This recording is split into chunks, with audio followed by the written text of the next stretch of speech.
Now, just about a week before President Moon Jae-in is due to meet with U.S. President Donald Trump, he's opened up to U.S. media clarifying his position on THAAD and his North Korea policies. The interviews also come amid rising questions over Seoul's commitment to deploying the THAAD missile defense system. Hwang Ho-jun at the top office has this report. Leading up to his first overseas trip on the job and his first bilateral summit with his U.S. counterpart, President Moon spoke with a couple of U.S. media outlets to make his position and his policies crystal clear.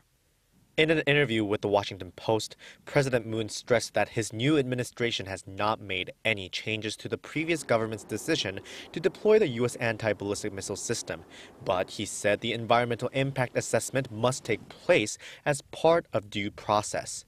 President Moon also branded Kim Jong-un, quote, an unreasonable leader and a very dangerous person, but noted that Kim is the one with total control over North Korea and the one with the authority to denuclearize.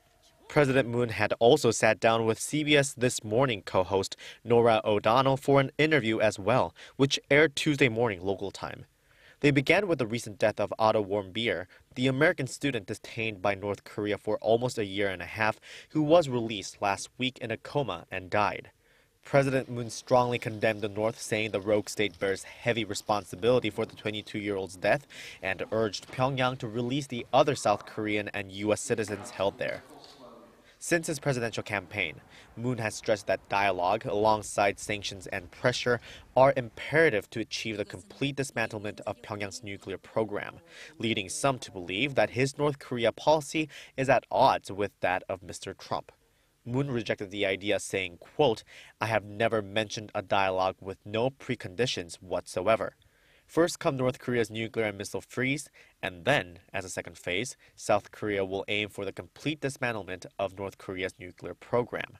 The CBS interviewer asked President Moon whether he thinks President Trump will, quote, allow him or give the, quote, green light to begin a bilateral inter-Korean dialogue. That choice of words raised some eyebrows. Responding to a reporter on Wednesday, Kwon Hyuk-ki, the director of the Presidential Press Center, said that while it may be necessary to consult with the U.S., Seoul does not need America's permission to resume dialogue with Pyongyang. Observers interpret the president's appearances in U.S. media as a way to set the agenda and send a clear message to his U.S. counterpart ahead of their first two-day summit meeting in Washington next week. Hwang Ho-jun, Arirang News.